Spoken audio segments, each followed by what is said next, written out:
スバルは私の従者なんかじゃありません。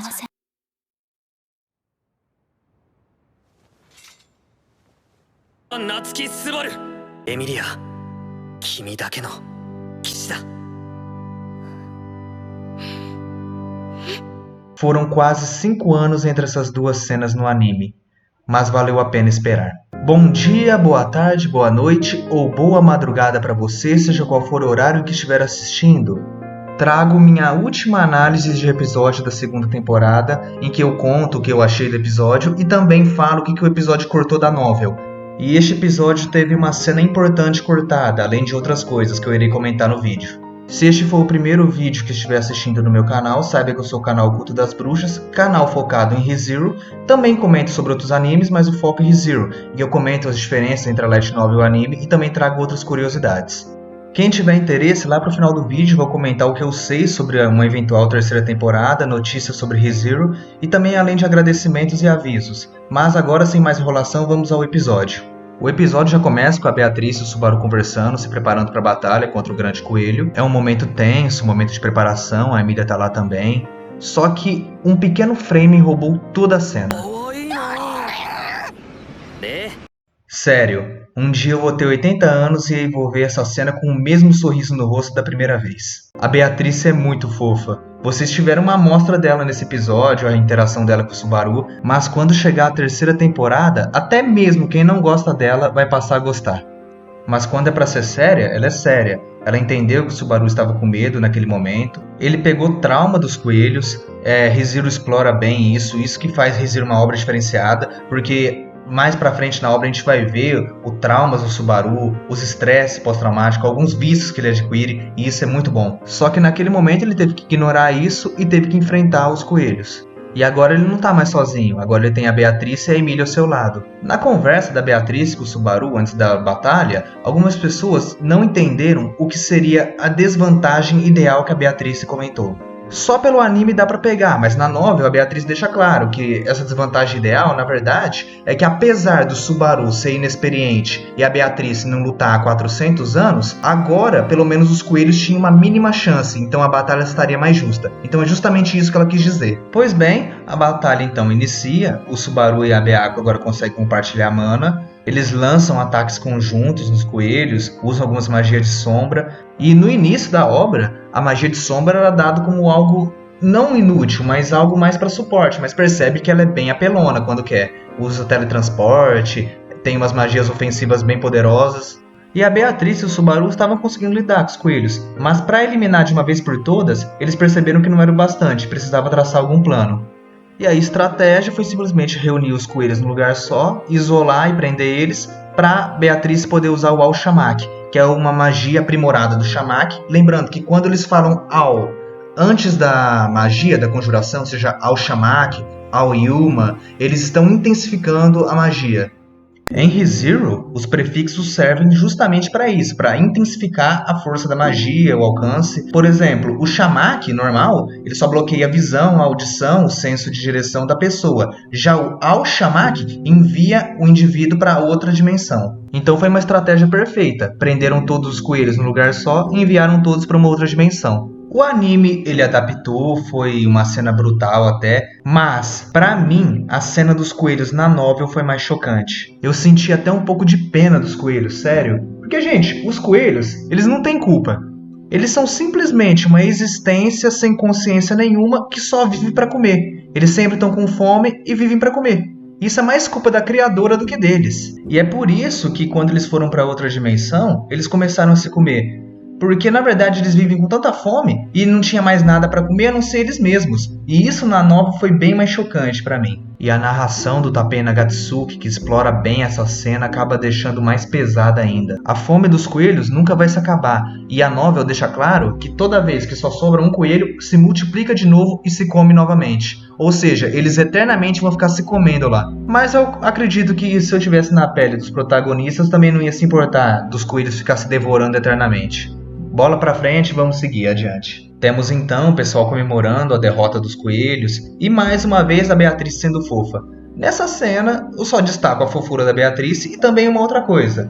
O Subaru e a Beatriz têm uma cena cômica, porque o Subaru, no final da comemoração, quando ele tá agarrando a Beth e pulando, ele escorrega na neve. Isso foi cortado do anime, mas não é nada relevante, só uma curiosidade mesmo pra vocês. Mas eu confesso que eu senti falta de ver o Subaru e a Beatriz escorregando na neve. Então, finalmente temos a cena da Beatriz e do Roswell reencontrando o corpo da Equidna professora.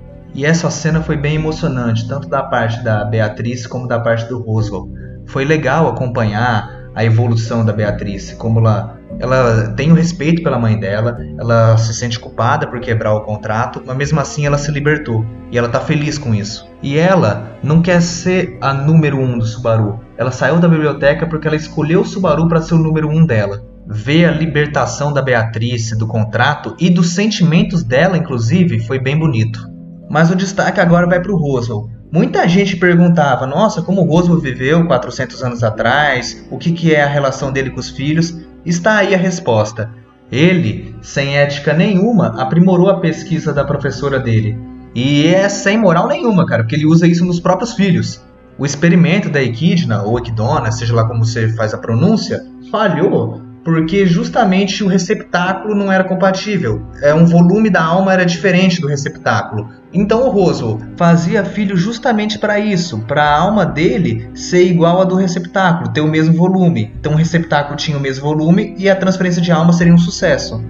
E foi assim durante 11 gerações. É sempre o mesmo nome, Roswell Matters, só que só muda o nome do meio, que aí é uma letra. Aí o primeiro é A, depois é B, C, D e vai até o L, que é o atual Roswell. Uma curiosidade, o Roswell inclusive já foi mulher, que é a avó do atual Roswell, a J. Agora que vocês já sabem como é que é feita a transferência de alma, vocês viram quão imoral é a técnica do Roswell em usar isso na própria família. E é por isso que o Roswell achava que a Beatriz não iria perdoar ele, iria ficar de mal com ele, mas a Beatriz apenas dá uma bofetada com o sapatinho dela. Inclusive na novel, a Beatriz diz que quem deveria culpar os filhos, ela apenas iria achar isso reprovável, essa atitude dele, mas não iria ficar de mal. E eu dou destaque nos olhos da Beatriz refletindo o primeiro Roswell. Uma cena perfeita e ficou muito boa mesmo. E outra cena bem bonita foi as duas cenas traçando um paralelo. É simplesmente o Roswell e a Beatriz com a aparência de 400 anos atrás observando o corpo da Equidna. E depois a cena passa para eles com a aparência atual. Isso representa o passado deles e a libertação da Beatriz desse passado. E para o Roswell significa uma etapa concluída. Ele ainda vai continuar preso no passado, como ele mesmo diz no final do episódio, mas pelo menos ele concluiu uma etapa, que era achar o corpo da professora dele. E finalmente temos a aparência da Equidna professora revelada. Eu já tinha feito um vídeo explicando sobre isso, mas só um resumo. A Equidna professora é diferente da Equidna dos testes. O próprio autor falou que é para considerar como pessoas diferentes. Deixei na descrição e no comentário fixado o link para o vídeo que eu fiz sobre a Equidna. Mas isso é assunto que até na novel nem sequer foi explorado. O que vale a pena destacar é que a aparência da Equidna dos testes é de 19 anos, enquanto a aparência da Equidna professora é de 25 anos aproximadamente. A aparência da Equidna professora já era para ter sido revelado antes. Na novel é revelado após a Emilia ter completado o terceiro teste, mas eles resolveram postergar isso agora, no último episódio do anime. Mesmo na novel, eu sempre preferi a aparência da Equidna dos testes, com 19 anos. Só que no anime agora é certeza, porque, sei lá, eu não gostei muito não. Aí eu deixo com vocês, se vocês gostaram ou não da aparência da Equidna professora no anime. Aí depois vem a cena do Subaru e a Emilia conversando sobre a falsa gravidez que eu vejo lá. Mas antes de eu falar, eu vou comentar uma cena cortada da novel. Essa cena da novel ocorre depois ainda, mas pro vídeo eu acho melhor comentar agora até. O Subaru e a Beatriz, eles acabam conversando lá perto do corpo da Equidna professora. Nessa conversa é revelado pra gente na novel, e é uma informação que foi cortada do anime, que tanto a Beatriz quanto o Roswell, eles consideram a Equidna dos testes uma farsa. No meu outro vídeo eu contei que além da aparência, aí as duas Equidnas tinham como diferença que a Equidna dos testes era inteiramente má praticamente, enquanto a Equidna professora tinha o seu lado bom. O Subaru, então, deve ter contado para Beatriz e para o Roswell, então eles devem ter concluído que essa Equidna que encontrou com o Subaru e a Emilia nos testes era, na verdade, uma farsa. Essa é uma informação que foi cortada do anime. Mas como isso vai ser explorado futuramente na obra, a gente não sabe. E nessa conversa do Subaru com a Beatriz acaba explicando as cláusulas do contrato, como é que vai ser daqui para frente. A Beatrice, ela tem uma vazão de mana horrível, ou seja, ela gasta muita mana. Então, ela acaba explicando pro Subaru, acaba até gerando uma cena cômica, porque a Beatrice fala que toda a mana que ela tinha, ela gastou na batalha. E essa mana, ela foi acumulada durante 400 anos. Todas as pessoas que entraram e foram tentar livrar a Beatriz do contrato, ela sugava mana. Ela fez isso com o Subaru, inclusive, no primeiro encontro deles. E toda essa mana acumulada de 400 anos atrás foi gasta em uma única batalha. Outra cláusula que a Beatriz também fala é que a Beatriz monopoliza o contratante. Ou seja, o Subaru não vai conseguir firmar contrato com mais nenhum espírito. São essas duas cláusulas que é explicada nessa cena. Aí tem outras coisas que valeria a pena citar, mas isso vale a pena citar em outro vídeo. O que vale a pena destacar são essas duas coisas, que é a vazão de mana horrível da Beatriz e também que ela monopoliza o Subaru. Aí, então que vamos para a cena da falsa gravidez da Emília. Cara, eu juro, quando eu li essa cena pela primeira vez na novel, eu nem sei se eu achei engraçado, cara. Eu só fiquei sem acreditar. Falei, mano, não é possível, a Emília não sabe nada sobre gravidez. Ver a cena animada é legal, ver a Emília toda vermelha, que nem um pimentão, é toda fofa, sério. Mas lendo na novel, cara, eu nem sequer achava graça. A maioria do pessoal acha graça. Eu simplesmente ficava pensando, mano, ela quer ser rainha e não sabe como engravida. A cena no anime ficou engraçada, mas como na novel foi mais prolongada, eles fizeram algumas piadas a mais. Na novel, o Subaru fala que gostaria de beijar a Emília infinitamente. Aí a Emília fica mais envergonhada ainda, porque ela entende que o Subaru queria fazer muitos filhos nela. Na novel, o Subaru tem uns pensamentos a mais também. Ele fica pensativo, pensando se o sistema de reprodução dos elfos é diferente. Aí bastava apenas um beijo para engravidar. Aí tem esses pensamentos a mais, que fica um suspense cômico. Aí na novel dá um suspense maior. A gente fica pensando, será que engravidou, será que não? Mas aí no fim revela que era apenas inocência da Emília, que achava que beijos engravidavam. Adiante então, vamos para a cena de acerto de contas do acampamento da Emília com o Roswaal. Já adianto que eles cortaram algumas porradas. A Beatriz, por exemplo, também bate no Roswaal, e a porrada que ela dá no Roswaal é mais forte que a do Garfield. Ele voa mais longe ainda que a do Garfield.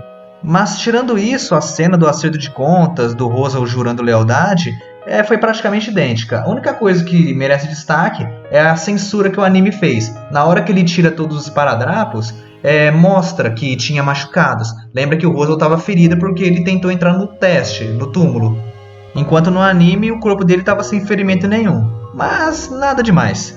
Nisto é revelado o juramento. O juramento é um tipo de contrato que é cravado na alma. Ou seja, muita gente pensava que se o Subaru fracassasse nesse loop, era só ele voltar. E que ele não precisava cumprir o juramento que ele fez com o Roswaal. Mas não, caso fosse ele que perdesse a aposta e ele reiniciasse para um próximo loop, no próximo loop, como esse juramento estaria cravado na alma dele, caso ele não cumprisse a promessa no outro loop, ele iria queimar até a morte. Foi por esse motivo que o Roswaal firmou a aposta com o Subaru. Eu não queria dar spoiler, por isso que eu não citei isso na minha análise do episódio 14, mas agora eu tô podendo revelar o porquê. Bem, mas graças a esse juramento todo mundo passa a confiar no Roswaal, já que ele está impossibilitado de poder trair, e a situação se resolve ali. Então, finalmente a gente vai para uma das cenas mais aguardadas dessa segunda temporada, que é o Subaru virando o cavaleiro da Emília.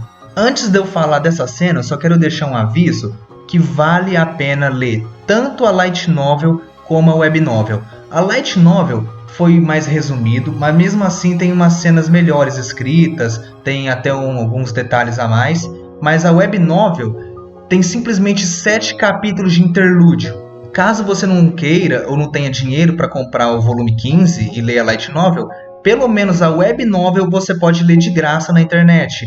A Pleiades Translation traduziu os 7 interlúdios do arco 4, e o capítulo da outorga de Cavaleiro do Subaru é o capítulo final, o capítulo 7 do interlúdio do arco 4.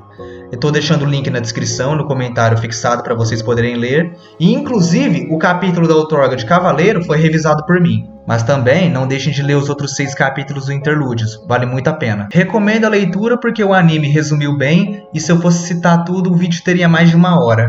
Foi simplesmente uma cena para lavar a alma. Eu nunca deixei de traçar o paralelo do episódio 13 da primeira temporada, que foi o Subaru passando vergonha no castelo, e essa outorga de Cavaleiro do Subaru virando o Cavaleiro da Emília. Antes de iniciar a cerimônia, o Roswaal fala umas coisas interessantes.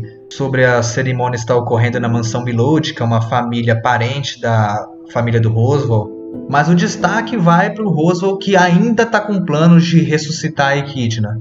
Simplesmente ele não vai desistir. E isso, na novel, é uma coisa interessante, que o Roswaal fala que o Subaru deixou de seguir o caminho de sábio para seguir o caminho de um tolo, de um herói. Como era o desejo do Subaru e ele escolheu salvar todo mundo, o Roswaal iria seguir esse caminho junto com o Subaru e ele faz uma ameaça. O Subaru agora tem que salvar todo mundo mesmo. Se ele falhar em uma pequena coisa, seja lá quem for, o Roswaal simplesmente vai matar todo o acampamento da Emilia antes dele ativar o juramento. Ou seja, ele tá nem aí se ele vai queimar até a morte a alma dele. Ele simplesmente vai matar todo mundo, justamente para o Subaru seguir nesse caminho que ele escolheu.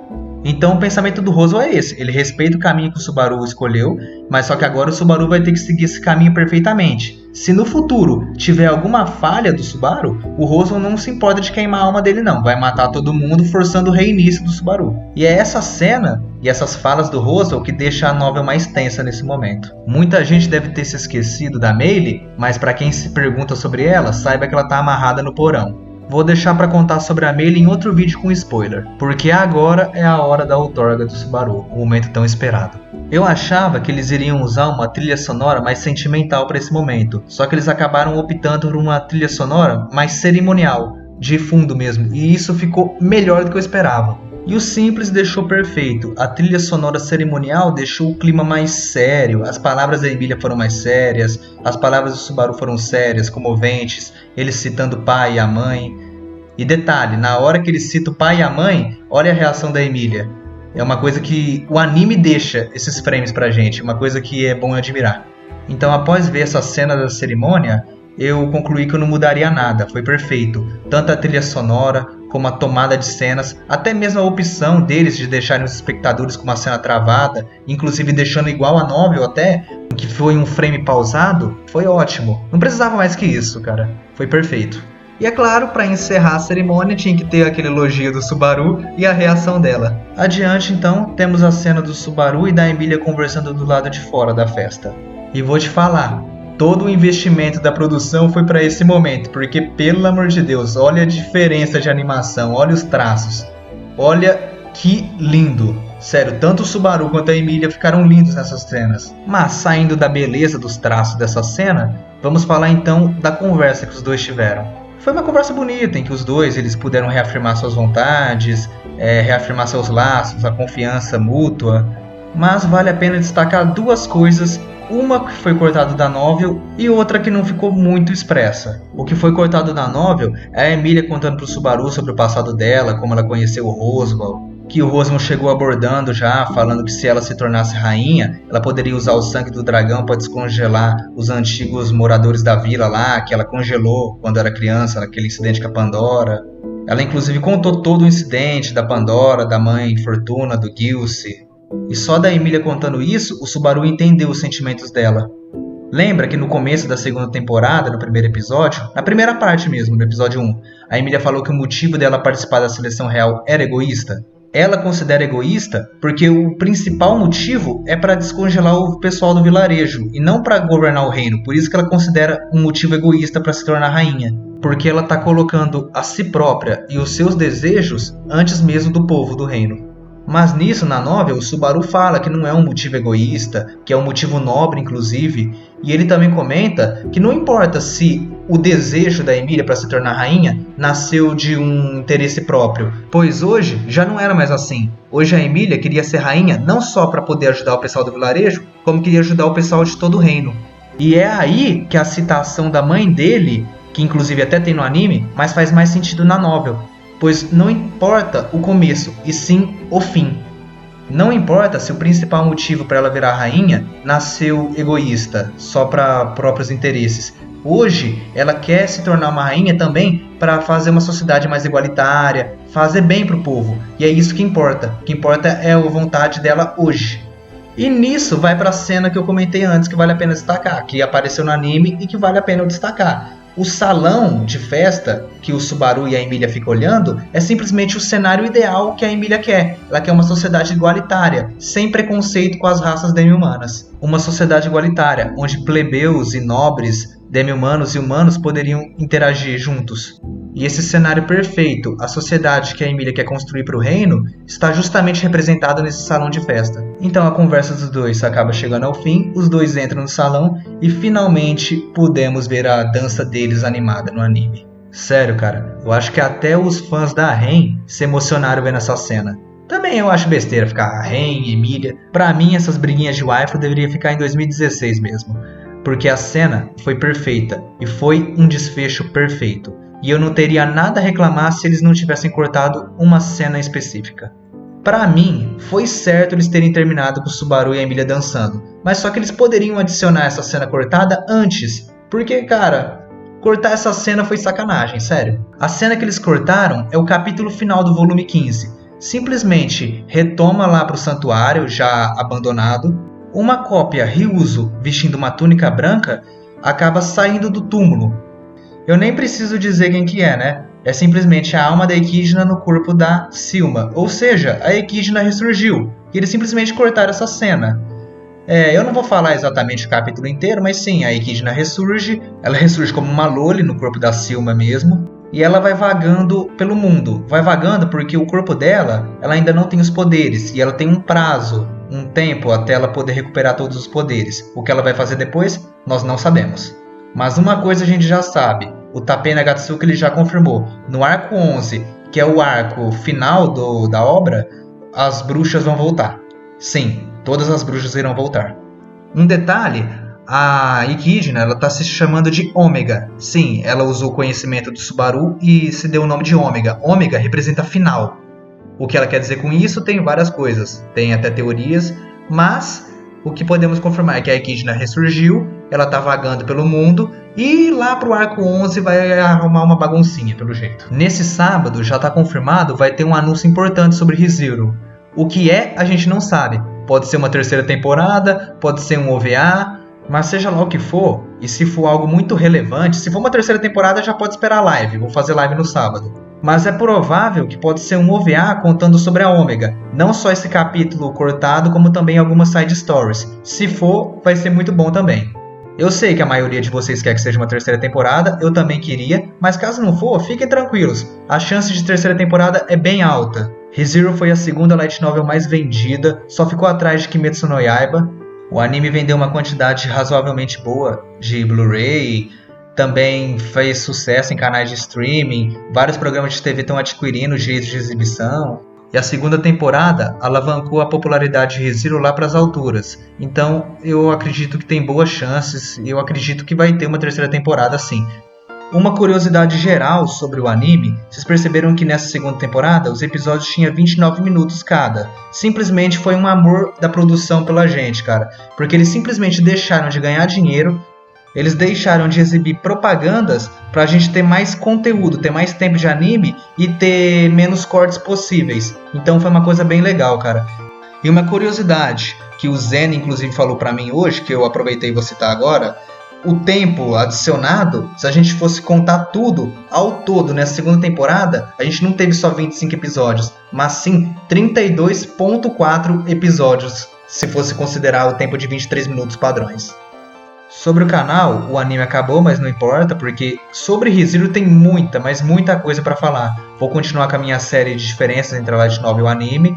O próximo vídeo eu vou começar o volume 5. Eu vou também contar alguns casos e cenas especiais da light novel, também algumas cenas de side stories. Tem muita curiosidade de ReZero para falar. É um universo muito vasto e dá para explorar muita coisa.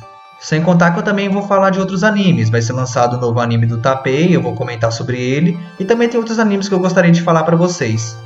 Eu queria agradecer a todos vocês, chegamos em 1000 inscritos. Eu troquei o banner do meu canal. O banner foi feito sob encomenda. Inclusive a ilustração é de um amigo meu, o Real Barto. Eu estou deixando o link do Twitter dele na descrição. E também estou deixando links de páginas, grupos, Discord, onde a gente pode interagir. Estou deixando um grande abraço a todos, muito obrigado por terem assistido e até mais.